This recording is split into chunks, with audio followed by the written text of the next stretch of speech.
Hello, guys. How are you? So, I'm taping this just a little while after yesterday's recording. I'm sitting here giggling. I went and got coffee. I finished, replanted the summer crops in the field and picked up a couple quests in the game. And I went to get coffee and I come back and I thought, yeah, you know what? Let's check for news. And then it was like, Omicron's explosions, Sudbury's a hot spot, this and that. And it's like, oh God, okay, so much for that. I couldn't find any good news. So I looked for good news today, and there are channels that do good news stuff, but mostly it's not really news. They're cute, interesting stories, but it's not really news related. Okay, it's like, oh, diver got great picture of giant jellyfish. Okay, okay, that's nice. I think that's really nice, right? It's so good. But I don't. It's not really telling me. I don't know, like what's going on in the world, right?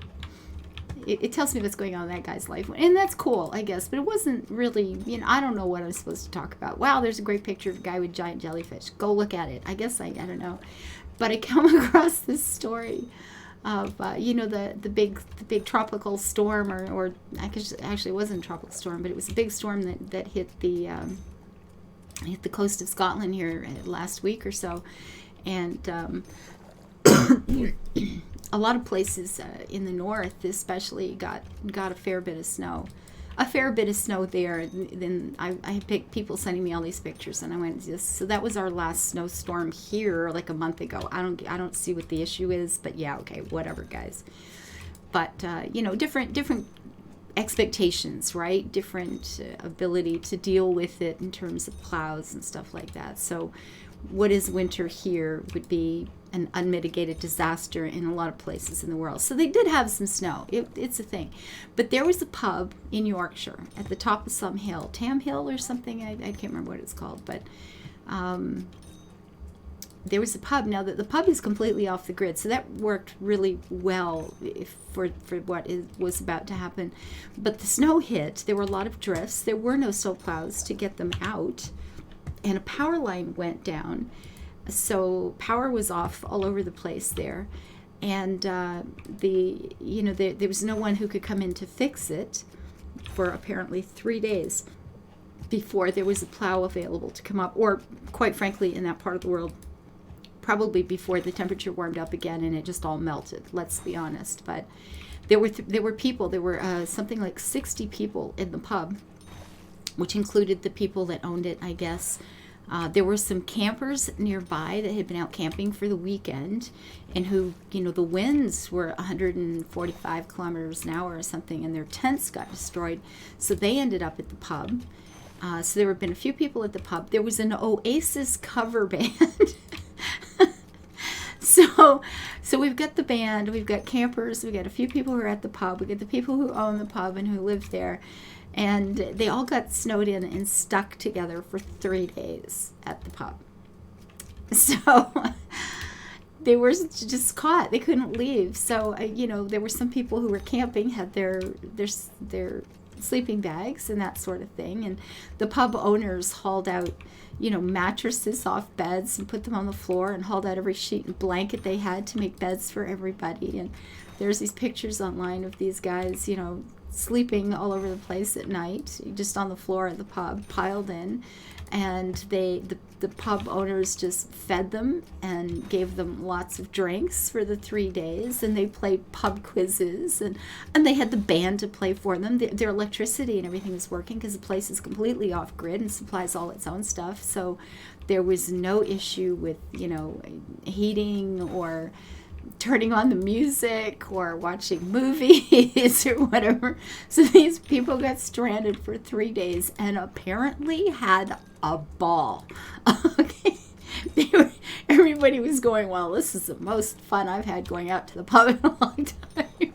It's like 3 days where you don't have to feel guilty about anything. Now, of course,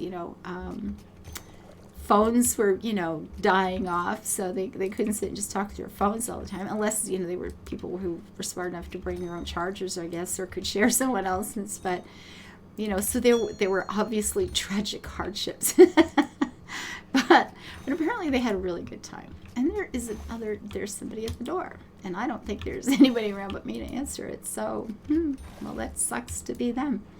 Anyway, so, oh my goodness. I thought, well, you know what? That's news I'm glad I got, because this is a little bit fun. This is pretty cool. So do I have, I got some questy bits right here to get done. There's the thing.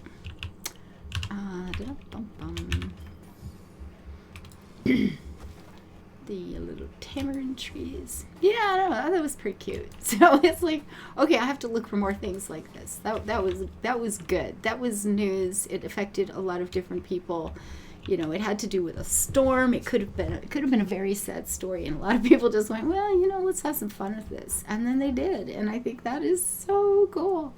Oh, it was really good. It's like, I want to go pubbing in a storm, please.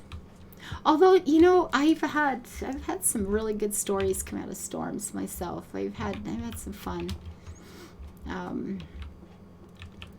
I found when I was living in Michigan for I don't know, a year or something, I lived in southern Michigan. I actually, you know what? I don't know. I lived in that area off and on for a few years, actually, like northwestern Ohio and southern Michigan. I've lived in a few places in that area, actually. So different times, but I remember one winter in southern Michigan, we got about a foot of snow. I don't know how that is in centimeters. I'm sorry. It is about ankle deep in snow, which is like, whatever, right? From someone from northern Ontario, that's nothing. That's just a day with snow. That's like all the time. That's a few times a week where I live. It's not something you even notice, but at that area, it was a big deal. And everybody I knew, we ended up going out by snowmobile, most of them.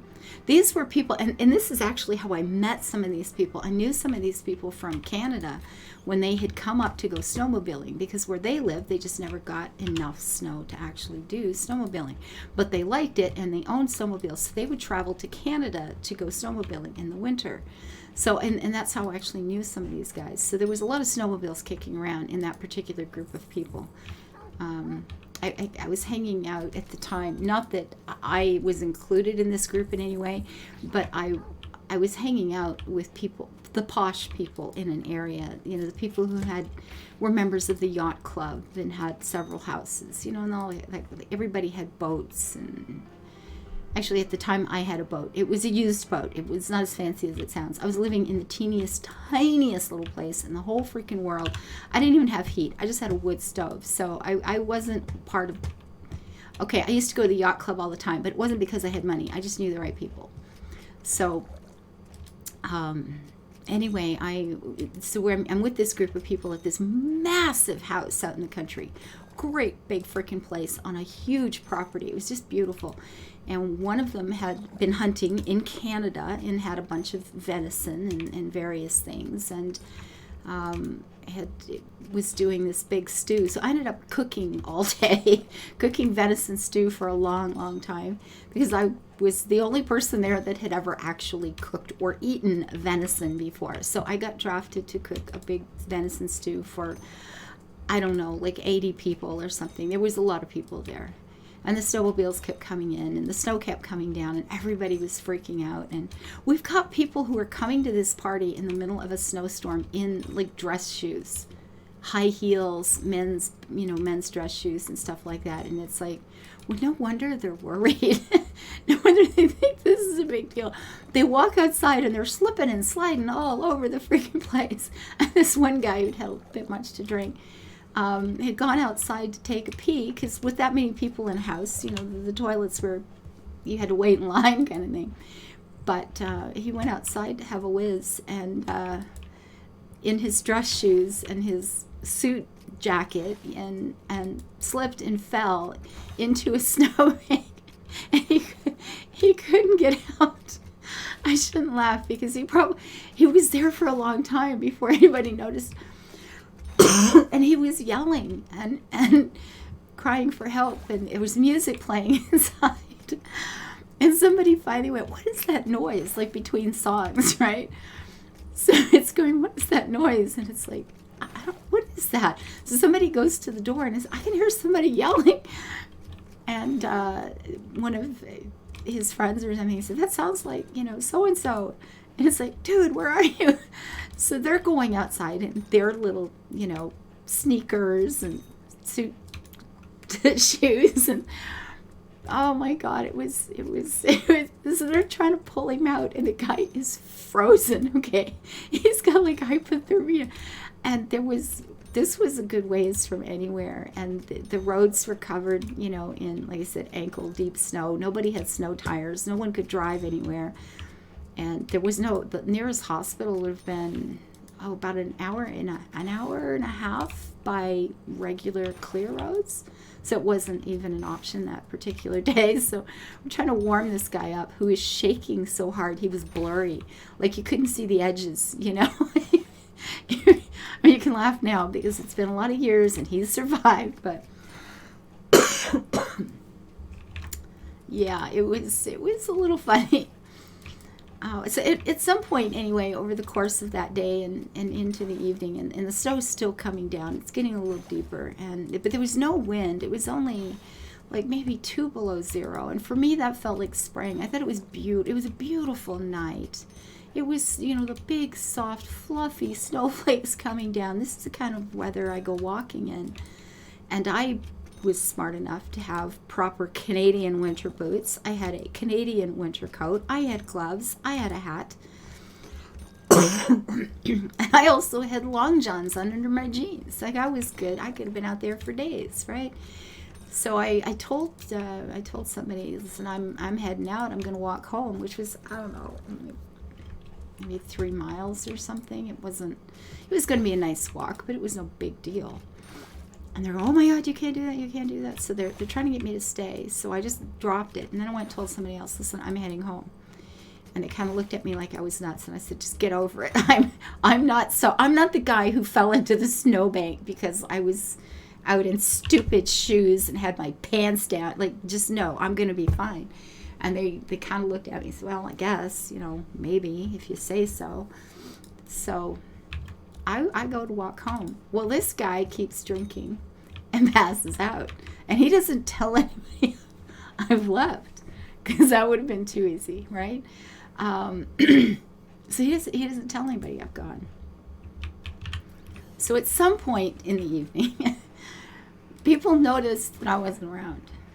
And they start panicking because of the bozo who they'd have to pull out when he was trying to take a pee. And it almost froze his little weenie off, right? Oh my God, it was, so they're panicking, they're freaking out. Now they called my house, they did phone to see, had she managed to get home or something like that. But I was having a great time. And I was outside. I got home. I had myself some hot chocolate. I stoked up the old wood stove. And then I took my dog out for a walk in a woods that was just behind my house. And then we were out back making snowmen. I made a snow fort. Me and my dog were playing. And I made a snowman. And I never heard the phone. So I'm having a perfectly wonderful evening. I'm having a ball all by myself.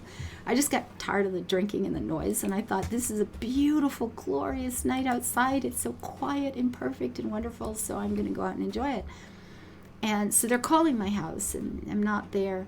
So at some point, they decide to go looking for me because, they've got to save the day, right?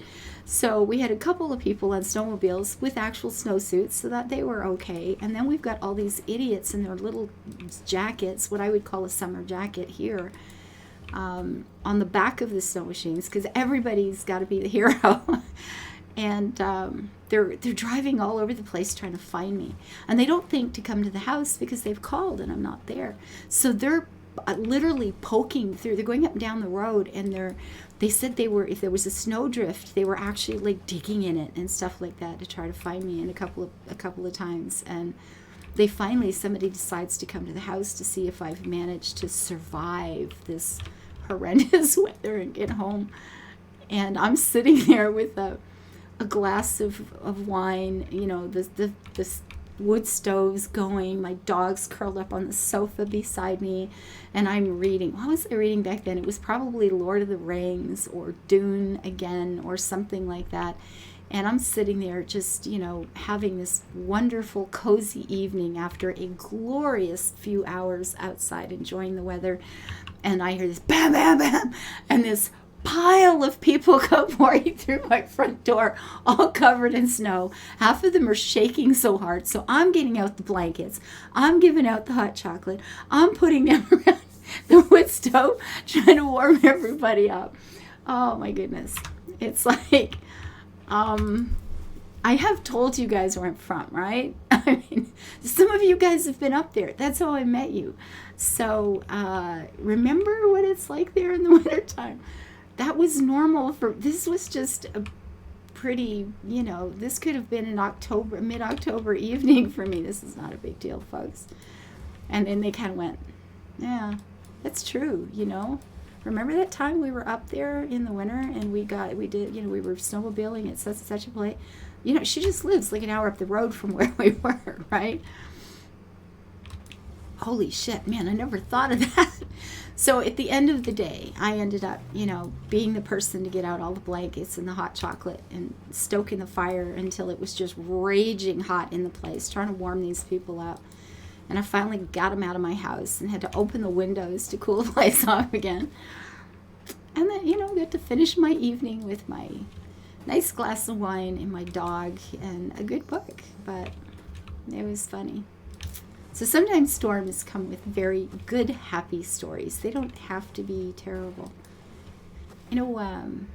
When you're here, we had, it was summer, I can't remember. It wasn't like the dead of winter kind of thing, but it was cool. And we had the power out for days right here in the city. And, the whole city gets so quiet. You know what? It was winter, though. No, it was winter because I remember I went out walking. It just wasn't super, super cold winter. It was where it can still snow winter. It wasn't like 47 below or anything. So you get together in one room and you light some candles and everybody's reading books or, you find keeping the food cold was not an issue at all. But you find other ways to warm stuff up. We were out and back, you dig a path to the barbecue. you plow out a place to the barbecue and you can cook hot food outside. And you open the door to come back in and the snow's just blowing all over the place, right? It was snowing quite a bit the whole time. And the snow comes pouring in with your hot food. It was actually kind of fun, guys. I don't know, most of my memories of bad storms when things went really awful have all come out to be really kind of fond memories. I've never, I guess, I don't know, I've been fortunate, but a little adversity sometimes actually feels kind of good. You get through it and go, yeah, that was all right. It's a state of mind. I guess you can panic and worry, or you can go, all right, so how do I make this epic? And I'd rather make it epic. It's always a little bit more fun. So, I don't know. But I loved the story. I loved the best pub night ever, right? As far as I think that sounds pretty cool. Now, the hard part would have been I don't have a toothbrush. That would have really, although, to be honest, I probably would have had a toothbrush. I have at least one of these folded travel toothbrushes in the bottom of any purse I've ever owned. So I would have had a toothbrush. I'd have been fine. As long as I got a toothbrush, I'm good. And I would have. And no, I wouldn't have been letting everybody share it. Although I suppose we could have boiled it in between, but yeah, I don't know. I might have been convinced of it, but right now, sitting here, I'm thinking, yeah, just suffer. If you don't carry your own toothbrush, you just suffer. I would have even had floss. I could have let everybody use floss. Oh, goodness. Anyway. So that was the news today. I went looking for news, so I'd have something different to talk about. And it's like, well, this was so fun. It just made me happy. It was good. That was good news for the day, folks. Good news for the day. So I'm going to shut up now. I have been yammering on for 20 minutes about snowstorms and getting stranded and fun times. So I'm going to go. You guys have a good day. My little farm here is coming along. We've got over 5 billion now. So I was planning on waiting till 4 billion to start doing the stations. I mean, I've done a few levels on them, but we're getting into the more expensive stuff now. And then I thought, you know, I'll wait till 5 billion. And now we're at 5, and I'm going, maybe I'll just wait till 6, because you start blowing through it so fast. So the farm is, you know, I'll just keep plugging away for a little while longer, I think. We'll get to 6 billion, and then I'll go. Yeah, we'll get to 6 billion first. And actually, I'm going to head over here and have a wee look at where these are. So that one's quite low, 23. That one's 23, 31. And you know what? It's only half. There we, ooh, see, that's not so bad. Cultivation table. And a little bit of jam there. And then this one, I think, is the highest at 39. Yeah, 118 million. But sure. There. I broke the ice. We're good. Take care, guys. I hope you're having a good day. And if you're having a snowstorm where you are, get some candles. Make it an adventure. Just don't burn the house down, okay? Thank you for the likes, follows, comments. You're lovely. Bye-bye.